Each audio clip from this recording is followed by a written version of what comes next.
Welcome to First Things First Overtime. Drake May's shoulder no longer a concern. Is Drake trying to become the youngest QB to ever win a Super Bowl? Is anyone willing to guarantee, Danny, we'll start with you, that Drake outplays Sam Darnold? No. I mean, I can give you the reason, but let's hear it. I kind of want to pass the ball around and see if you're going to. Oh, no, I guarantee that May outplays Darnold. No, I will not. Look, I think Drake can. I might even be leaning toward he will outplay Darnold. But guaranteed, no way. Yeah. No way. Not even close. Yes. Ain't no fun when the rabbit. Obviously. You guaranteeing Yes, obviously. Yes, Guaranteeing it. Yes. Why? Okay. You know we asked that of Danny so many times this year as like hazing. You didn't have, I mean. How did you do it? But oftentimes you did well. With Caleb, you did well. I don't think you did well, though, did you? He did okay. I think he batted about You won 500. the bet with Shador, but that was kind of me dropping the ball. That was a rough one. That was me dropping. You don't remember the banner of me and the 3 Chicago goats? Yeah. I think that, look, I understand people's pessimism about Drake May and the pressure rate and him getting sacked. He's been sacked a ton.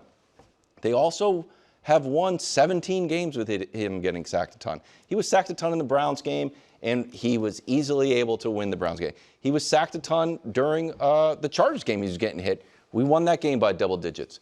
The one thing I am worried about, or I think is a concern, is getting sacked and losing the ball in the Texans game, because I do think that is just rolling the dice.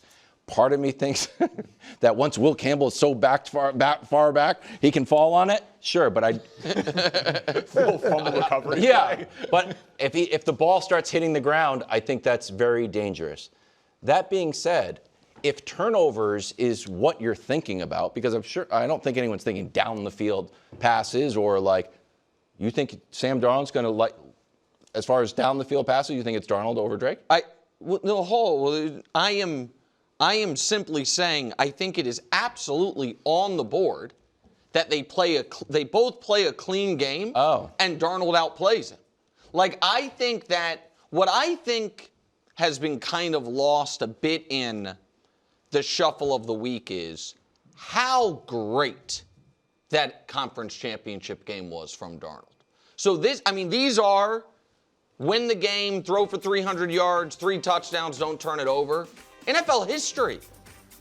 So it's Mahomes, Nick Foles on an all-time heater, which maybe is the comp here because he then carried that into the Super Bowl. It was great. Brady, Matt Ryan is MVP year, who he carried that into the first 2.5 quarters of the Super Bowl. And he didn't turn the ball over late in that game, or had the sack fumble, I guess. And Bart Starr.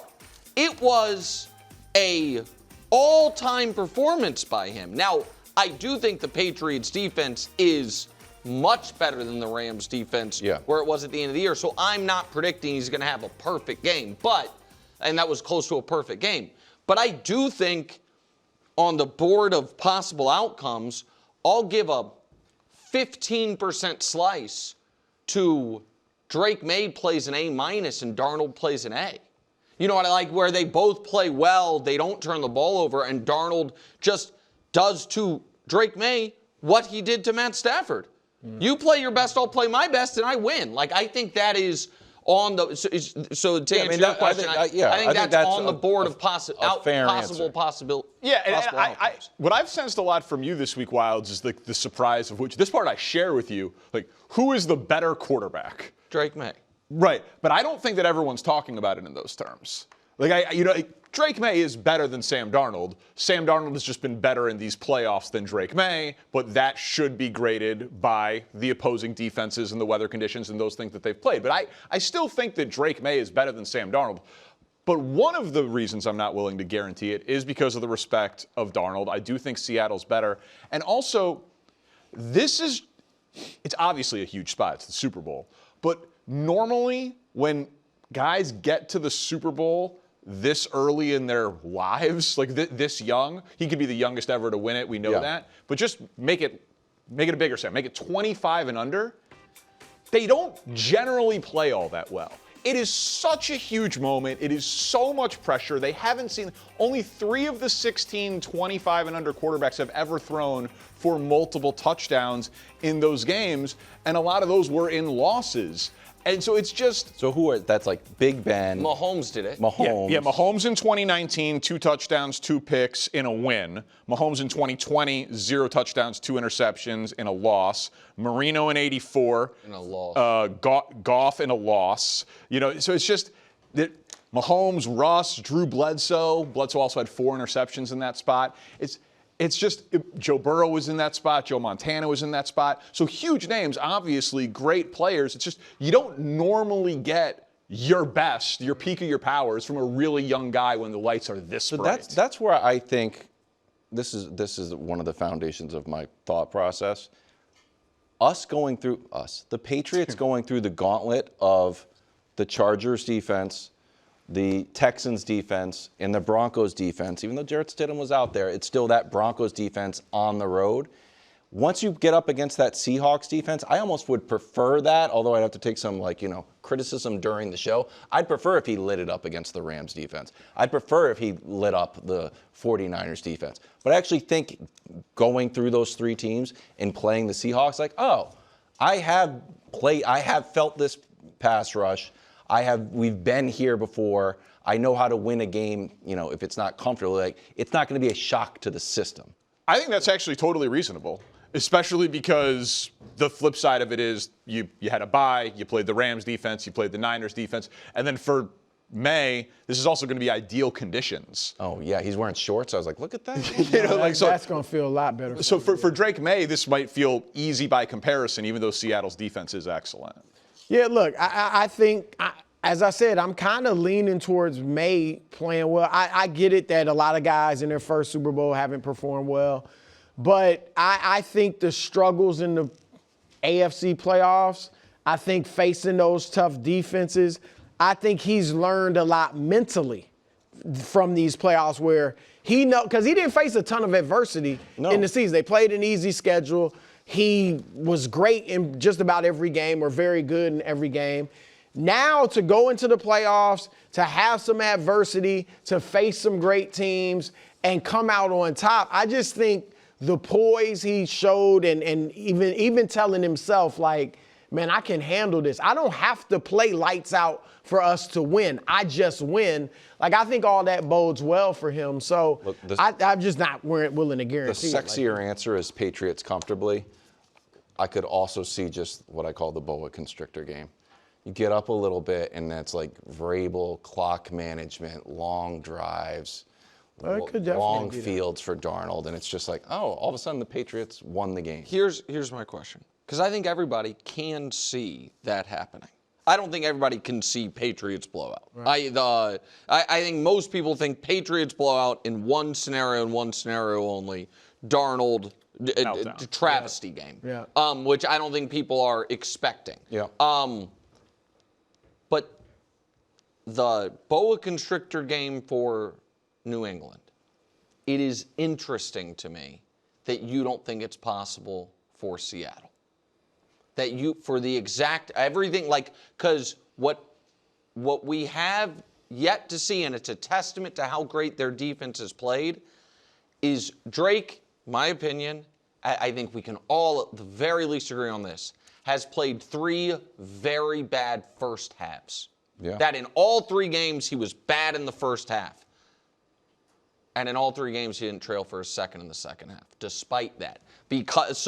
How different is it if Seattle is able to avoid the self-inflicted wounds of C.J. Stroud, the Jarrett Stidham of Jarrett Stidham, and Justin Herbert in the playoffs of Justin Herbert. And again, your defense had something to do with it. But if Drake has a rough first half, and instead of it being 7-7 or a Patriots lead, it's 13-3 Seattle. And Seattle's offense hasn't done that much. They hit one big play like that. That to me is the nervous point for you guys. Seahawks favored by 4.5. And the experts seem to be mostly lined up with the line.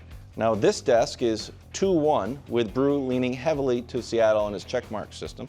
Yes. Sports Illustrated. Trying to reveal my pick. I don't know why you think you know who I'm going. You just haven't said anything nice about the Patriots.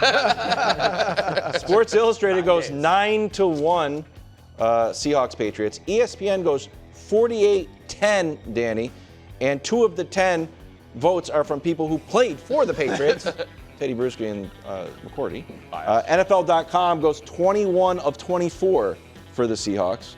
Charles Woodson, Jamar Chase, Josh Allen, and most recently Justin Jefferson, guests of the show, also all T. on the Higgins, Seahawks. too. Remember, he gave us a thumbs up on it. I couldn't hear his audio. I prefer not to remember that one. You were on Seahawks all year, Danny, and here are 4-point favorites in the Super Bowl since 2007, which they're 2-5 outright. Yep. So are you surprised so many people are picking the Seahawks when they used to be your corner alone? You and Mina.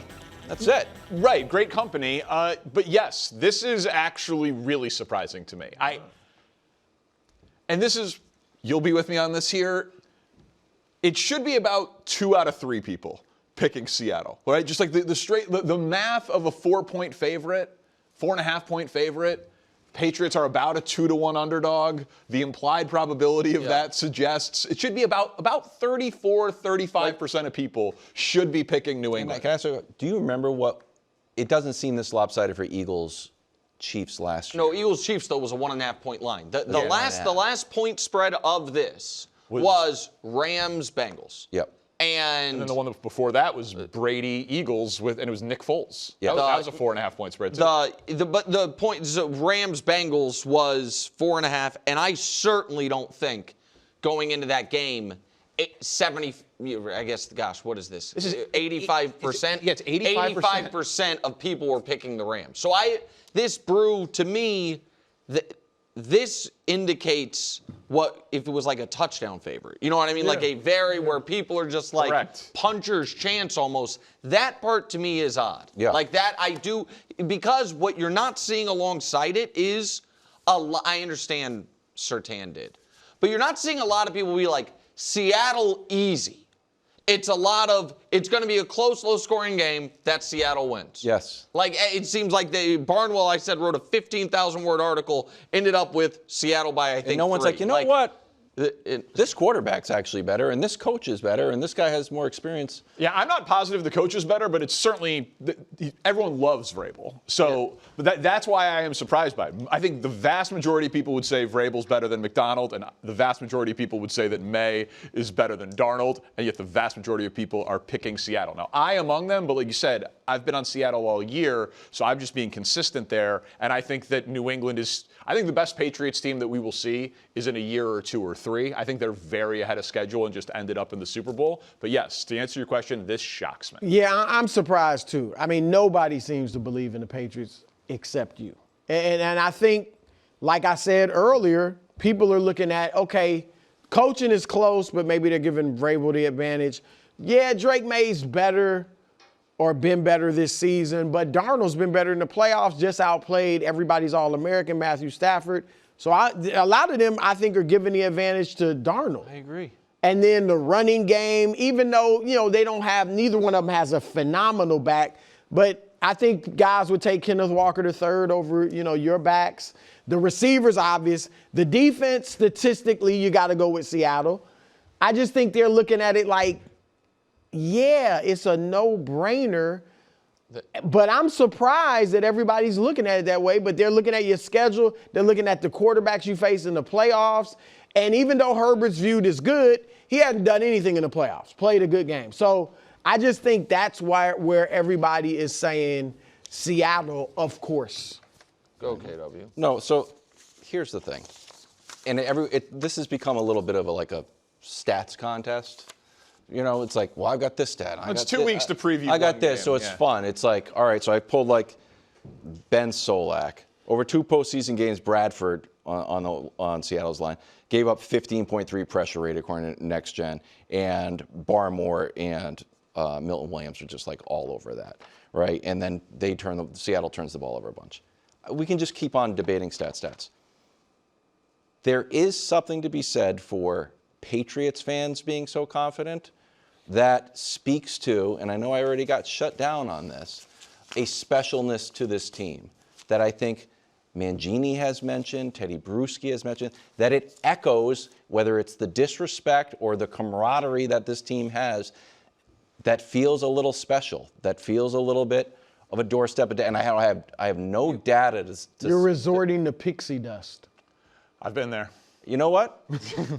I might, but when you look back at great teams, it's not just a collection of players. And when you look back at that Rams-Patriots game, it's like, you know what may have decided the game?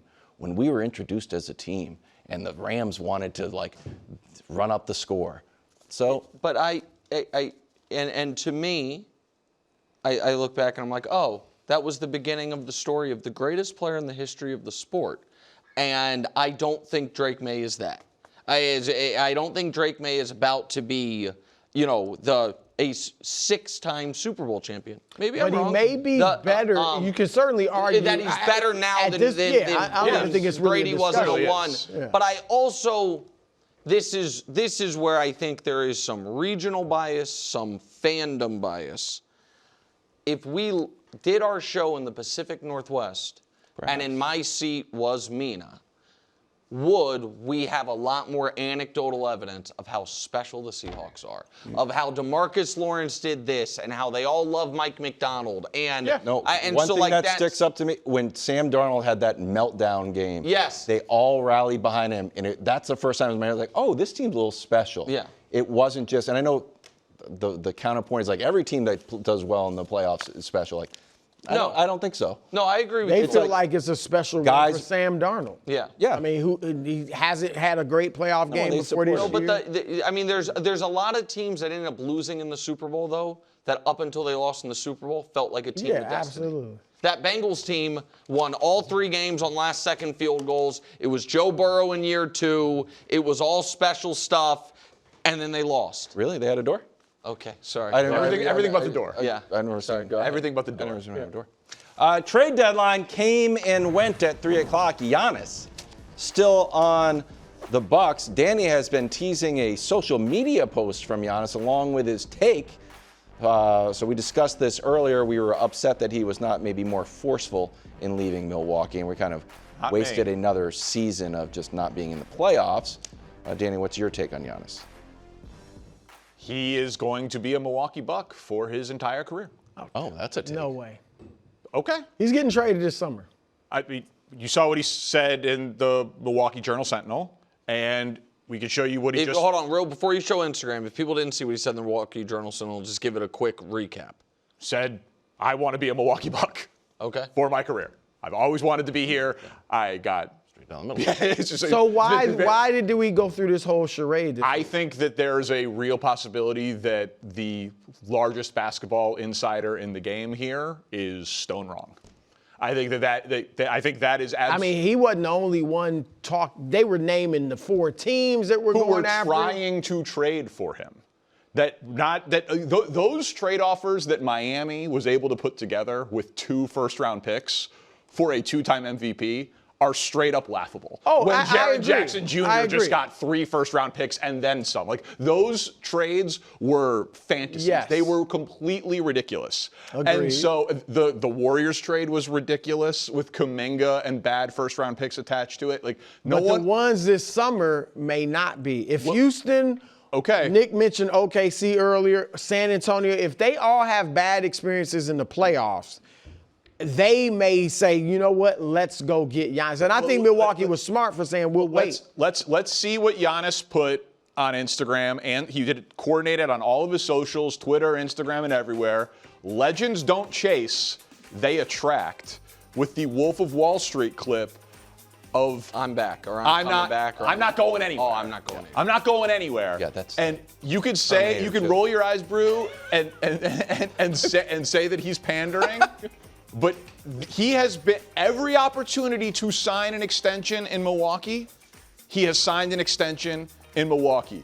And he has recruited to Milwaukee. And this offseason, he can sign a 4-year, $275 million extension in Milwaukee. And this offseason, they can now trade 3 first-round picks. The Bucks can. 2026, 2031, 2033.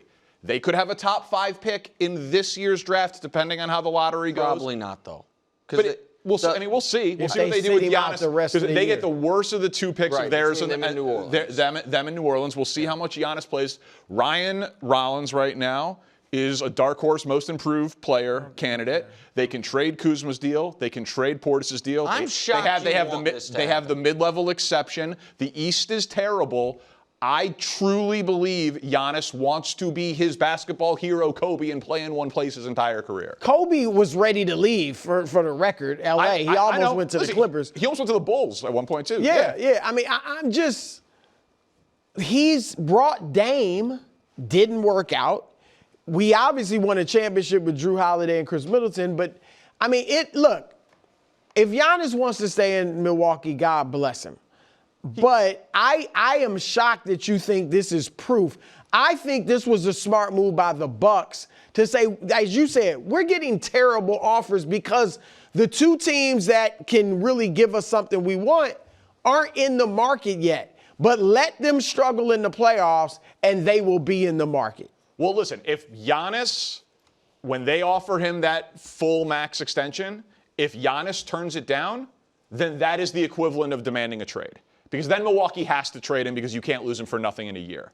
Don't you think it's also the smart move for the Bucks to trade him? Well, that's the part that I am puzzled by. I understand you are a basketball romantic, as you say, but this is Romeo and Juliet style of romance that is going to end in tragedy.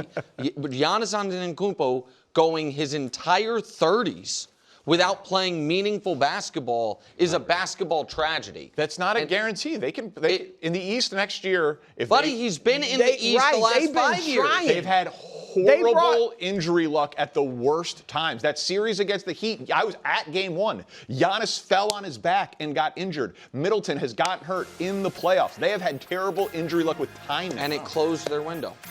All right. Congratulations to the Bucks. I think they're keeping him. Is he playing this year then? That's going to be tricky. He will want to. Sitting down. Let's play some frenemies. NFL Honors is tonight, where they will announce the regular season MVP. Drake May's got a shot at that. He also, though, has a shot at Super Bowl MVP, but it's no fun to pick a quarterback for that award. Darnold and May, the heavy favorites.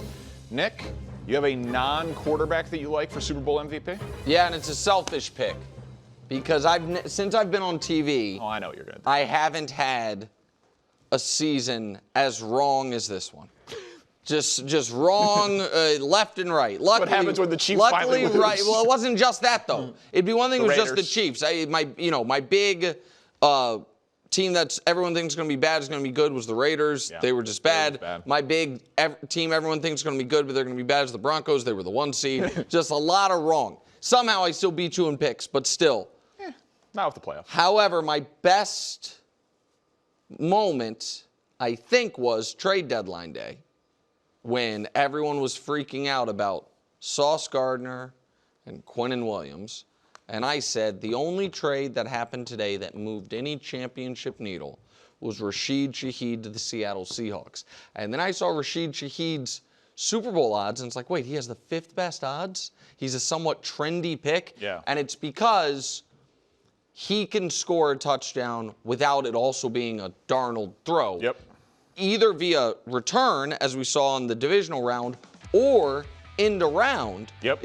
And, where he gets all the stats. So it's just tricky to pick JSN because it's hard to see a huge JSN game that doesn't have a huge Darnold game. Now, Cooper Kupp did it, but I do think Seattle's going to win. And so Darnold's the smart pick, but if it's not Darnold, I like Rashid Shaheed. Yeah, so for the odds, Shaheed's an interesting pick. And if the broadcast starts talking about total yards, yes, right? They add punt yards, kick yards, all-purpose, rushing, all-purpose yards. That could narratively bring him in that direction. And you said it's tough to pick JSN, and so you'll accuse this of chalk, but that is my pick. Oh, really? I wouldn't have said that if I knew. No, that's okay. We've seen a lot of receivers win Super Bowl MVP. There is a very consistent game script for how it happens. Low-scoring game where multiple touchdowns or a big yardage game goes to one player. If the Seahawks win 20-14, but JSN has 150 yards and a touchdown, or 130 yards and 2 touchdowns, the vast majority of their offensive production all goes to one guy. That's the formula for, like you said, Cooper Kupp. We've seen him with Hines Ward, Deion Branch. We've seen a lot of receivers. Hines Ward threw one.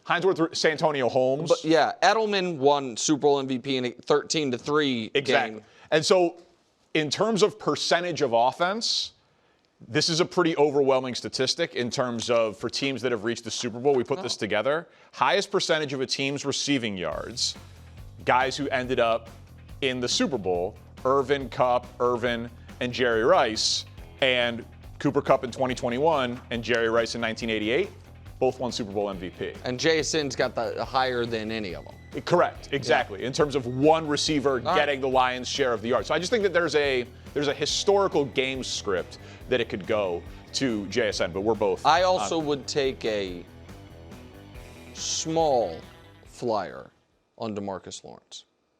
Ooh, just the anti-Will Campbell play? Correct. Yeah, Yeah, it's really just Will Campbell is the LVP of the game, and DeMarcus Lawrence has 2 strip sacks. Has the something Von like Miller that. game. Exactly. Yep. All right, let's get to the NBA. You and I, huge basketball fans. We talk about it all the time. Trade deadline passed at 3 o'clock today. James Harden went to Cleveland. Anthony Davis to Washington. The big news of the day, even though I've been predicting it, Giannis staying in Milwaukee. Nick, what's your biggest surprise of the deadline? Well, I know we're going to get to Giannis in a bit. I am stunned at how little trade value Anthony Davis had. Stunned. Anthony Davis was traded for what will be the 27th or worse first-round pick this year and a Warriors first-round pick in 4 years that is top 20 protected. Right, so a bottom pick, yeah. Or nothing. Or it could convey. All right, or it conveys, it turns into seconds or something terrible. I understand the guy who's on the wrong side of 30. I understand he has injury issues. And he makes a ton of money. I know all of that. I can't believe Jaren Jackson Jr. Jaren Jackson Jr. went for good picks. The 2031 Phoenix pick. I'm about to talk about it. Oh, okay, sorry. You're good. And a Utah pick a year from now, that's unprotected Utah pick. I can't believe Jaren Jackson Jr.